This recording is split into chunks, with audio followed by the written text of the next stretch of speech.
in our ongoing adventure of a kind of a deep Chassidic, Kabbalistic understanding of why we just can't get along, taught by the great Chassidic Rabbi Rodney King. Okay, so he gets along with North Korea.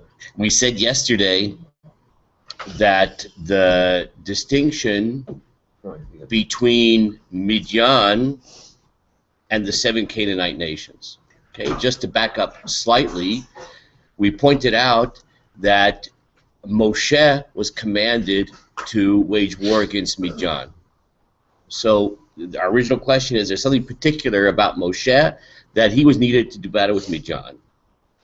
Furthermore, it's somehow related to God's name, Yud-Keh Vav-Keh. And furthermore, Midian has this unique status that it's not one of the 7 Canaanite nations. So how does that all go together?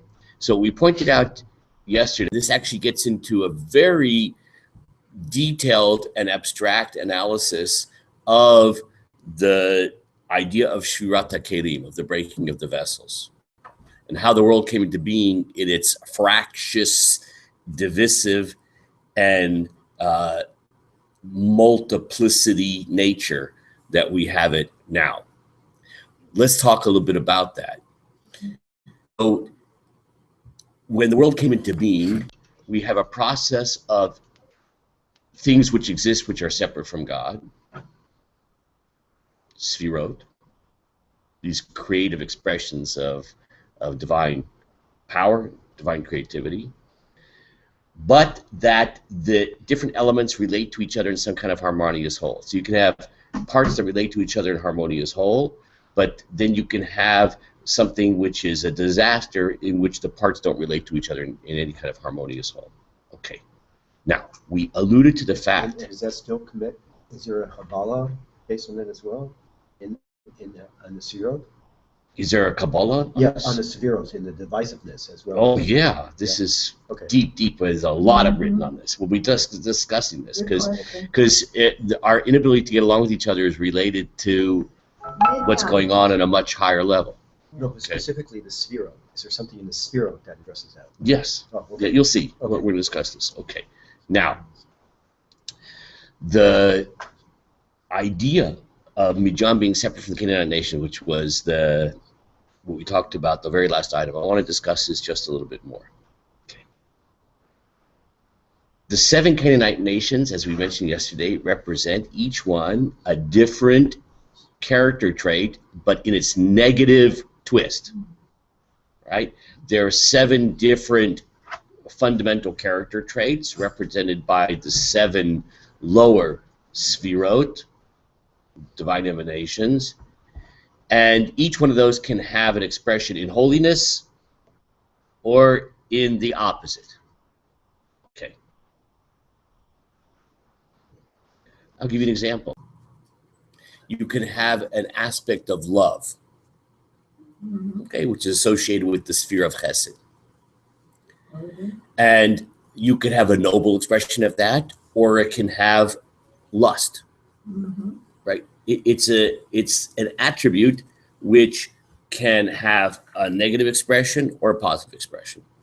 So the 7 Canaanite nations, each one by itself represents a specific trait, but then the negative expression of that. How is Midian different? Midian is not an expression of the individuation, the negative individuation, right? It's not one of the 7 character traits, which is its own unique personality with a negative spin, 7 Canaanite nations.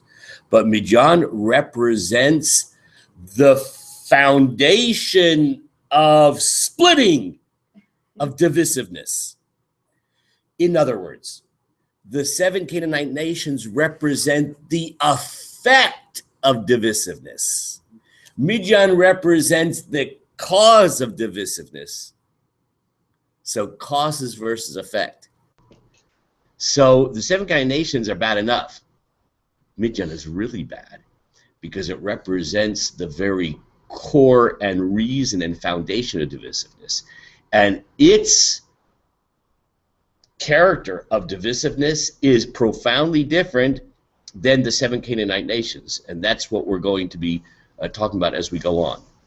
Now, the name Yud-Ke Vav-Ke, the four-letter name of God, as we said before, that represents the antithesis of Midyan, the polar opposite. Okay? Why? Because if Midyan represents not the effect of divisiveness, not one particular attribute, midah, right, with his own definition in a negative spin, but the very core of divisiveness, Yud-Ke Vav-Ke represents unity, inclusion, harmony. Now I want to show you something, how the Kabbalah sees that in the name Yud-Ke Vav-Ke. So we'll talk more about how it represents the idea of unity in terms of on an essential level, but I want to just explain this graphically. Put on your seatbelts. So the truth of the matter is the best way to see this, let me see if I can do this. Oh, I don't have a Hebrew keyboard. Okay, so you have to know, it'll be helpful to have in your mind how you spell the name Yud-Ke Vav-Ke in Hebrew. Okay, the way you spell it is a Yud, a Hey, a Vav, and a Hey. But you have to remember what those letters look like. Okay, the letter Yud is a very small letter. It is the tiniest letter in the Hebrew alphabet, graphically. Right, it's just a little. Okay. Now, what does that represent? That represents the very highest of the 10 sfirot, the sphira of Chokhmah, commonly translated as wisdom, but it's a bad translation. That represents the part, on human personality terms, it's the part of the intellectual process in which there's no definition. It's raw insight that hasn't been processed in any kind of language terms, categories, right, concepts. It's a kind of a gut feeling. You know, some people, it's actually, sometimes if a person can't articulate an idea, then they look like they're dumb. It actually, because it's so high, the idea in their soul, that it can't be put into the straitjacket of language and terms. That's the Yud. It's just that little dot, that primal, what I like to use the term intuition. It's so deep, so close to the truth, it can't be put into a straitjacket of language. Remember, our language is always imprecise. It's not the real thing. It's just a garment. Okay, that's the Yud. What's the second letter of Hashem's name? Oh, Hey. Hey. Yeah. Thank you. So the letter Hey is like a box, right? Except it's open, right? We can talk more later about why it's open. But what happened? You had this little dot, which is the Yud, and it has no dimensionality, right? Because it's just a little dot. All of a sudden, the Yud grew into a box. That box is a dimensionality, right? It has a length and a width, a height, right? It's dimensionality. That's because we take that primal, essential impulse, or the intellectual level, that insight, and what do you do with it? You give it definition, right? Length, height, width, etc. That, in the terms of the Sfirot, is called the Sfira of Binah. Binah, in Hebrew, understanding. So the Yud became a Hey. Okay? Now, what happens after that? We take now this idea, which has been fleshed out, it's dimensional, the Hey, and then we take it from the brain into the heart, integrate it into the personality. Such beautiful psychological insights into this, right? It's not just cognitive now, it's integrated into the personality. It has to flow down into the personality. What's the third letter of God's name? A Vav. What's a Vav look like graphically? A line going down. So that represents the idea which came just from just the pureness of the Yud, into the developing dimensionality of the hay, and then flowing down into the character, into the personality. That is the Vav. That represents the what they call the lower 7 midot, right? And then the last hay, then that represents the ultimate integration of all. Okay, so this what in Sefirot is called Malchut. Okay, the lowest of the Sefirot. So this is a graphic illustration. Nothing is arbitrary in the holy language. Even the way the figures of the letters, the way we write the letters. So when we say that Yud Kei Vav Kei represents the idea of inclusion and unity, you even see it from the way that it is written, that it includes all of the 10 Sefirot, all of the, human level, all the aspects of the personality, from insight to fleshing out to into ultimate integration. Yud Kei Vav Kei, unity, inclusion, harmony. Midyan, strife, division, chaos, what in Kabbalah is called Olam HaTohu, the world, not tofu, tohu, the world of chaos. Okay, so let's now look in chapter 4. So we have the sources there. If you have the sources at home, I made a link to the website that has the English version of what we're learning. So chapter 4 in Ma'amar Heichaltzu. I think this is, that's in there. I don't have one. Okay, so chapter 4. So let's begin. V'zehu ma sheklipat midyan hu sinat chinam dafka. That is why midyan represents the notion of baseless hatred. He's going to give such a profound explanation. You see, when we talk about, oh, I don't get along with people, or he doesn't get along with people, or she doesn't get along with people, if you're a good doctor, you have to have a precise diagnosis. It can't be vague, right? If it's vague, it's hard to treat, right? If you're a doctor of the soul, like Dr. Koff over here, so you have to have a precise understanding, right? If it's just vague, and you try to solve the problem, you're just throwing, I don't know, I'm not sure the metaphor to use, but it doesn't work. You have to have precise solution here. So we're going to explain, not getting along with somebody is not always sinat chinam. It's not always the term sinat chinam basis hatred. It can be hatred, and it can be very bad. But sinat chinam basis hatred is very specific and is represented by midyan. Now we're going to get a very deep insight into what basis hatred sinat chinam is. Shasina ena mitzad eza prat shegaram lo eza ra'ah o shehu mineged lo be'eza prat. It's not the type of hatred which is as a result of a specific detail that somebody caused you a particular harm. We live in a rough and tumble world, and there may be, for instance, conflict of interest. You can have two people in a company vying for the same job. So there's a competition, a little, you feel a little bit, it's hard, threatened, etc. Okay? Or somebody may have a very loud personality, and you can have a soft personality. Whatever, it can make up a million explanations. So that's where a person feels a hostility towards another person, but it's revolving around something definable, right? Because I'm afraid he's going to take away my job, or he's going to get the job and I won't. Or, I kind of like things quiet and mellow, and he's very loud and makes a lot of noise. That defines most marriages.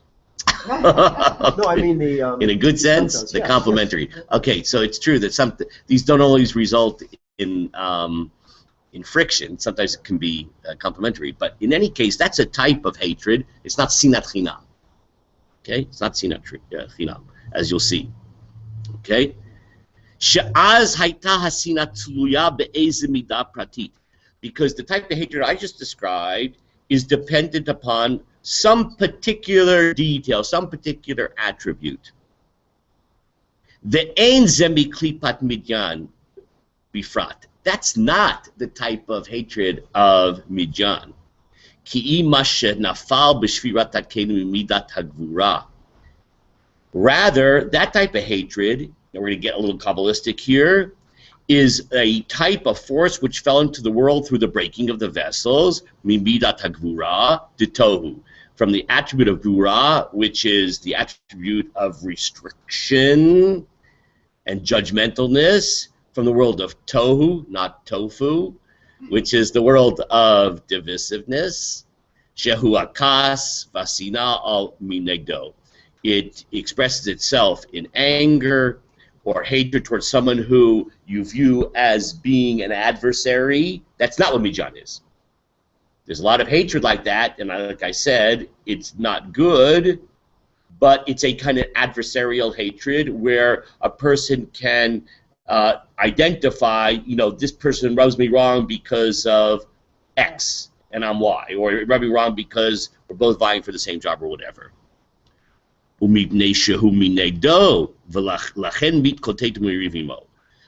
that person is opposite me, they're vying for the same job, whatever it is, they're oppositional, right? Adversarial, so therefore there's a quarrel.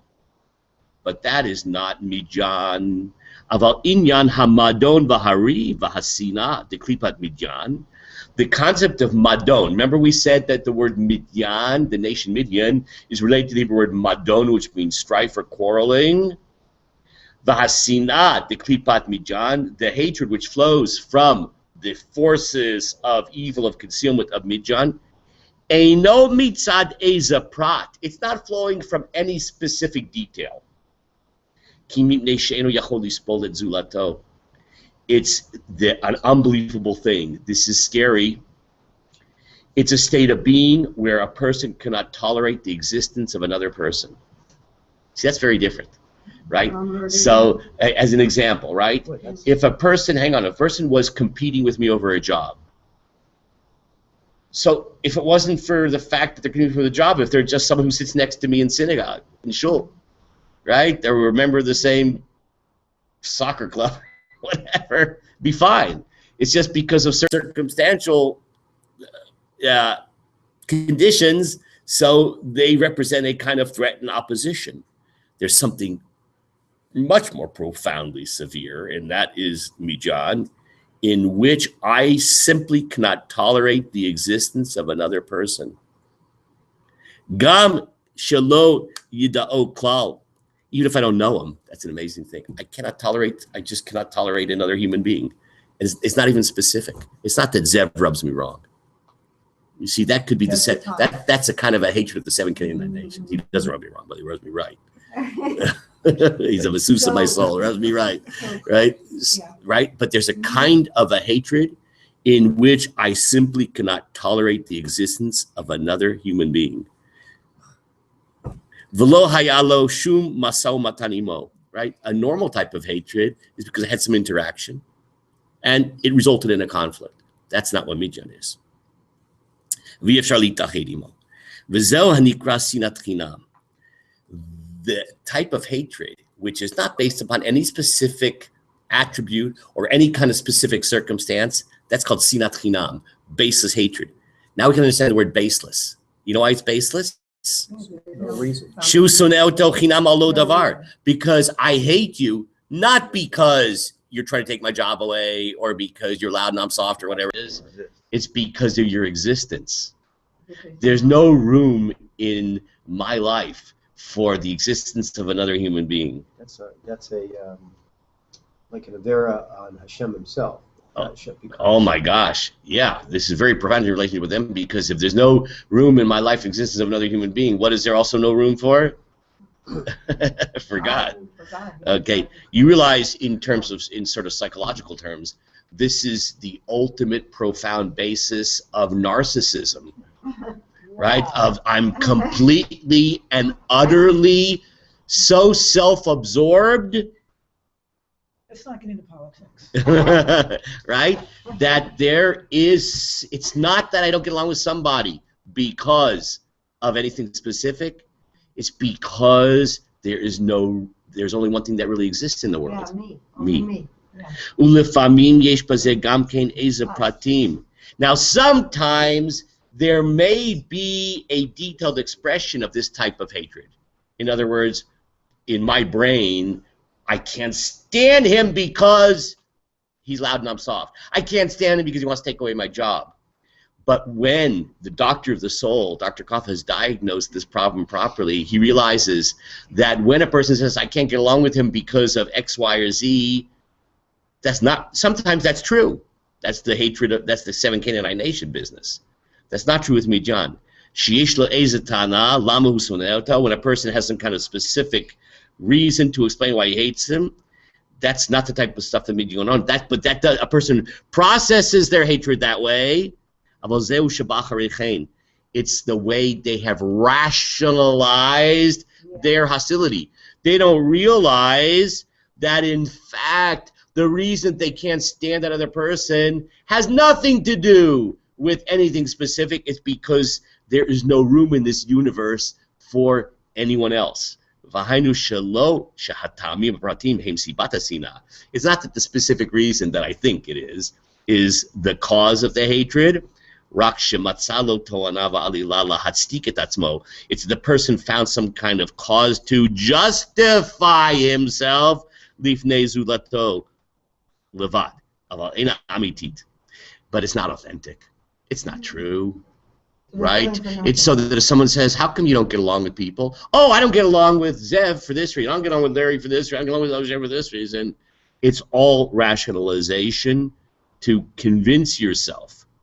Because if you could really see what's going on, that would be frightening. The real reason is because this person cannot tolerate the very existence of the other person. Now we're going to learn a very important Chassidic Kabbalistic concept. Hasiba, the real cause of this type of hatred is hayeshut shalo. Now, let's talk Hebrew for a second. The word yeshut, so yeshus, in Ashkenazi pronunciation, this is, I want you to take this word and it's going to be part of your vocabulary. So what does the word yesh mean? Does anybody know? To be or... Yeah, or it means there is, right? Yesh. Like, yesh li, there is to me. Yesh. That word yesh, there is used in Kabbalah and Chassidut to describe a certain type of sense of oneself. If you feel yeshus, how do we translate it in English? If you feel your own substance, not that you just exist, but you feel like you're a something. You're such a something that there is no room for anything else because you are a complete yesh. I'm a real thing. The same George has like shoes down. Maybe that's with a resh. It could be a different word. Shu chashuv be'enei atzmo. A person feels that they are so significant in their own eyes.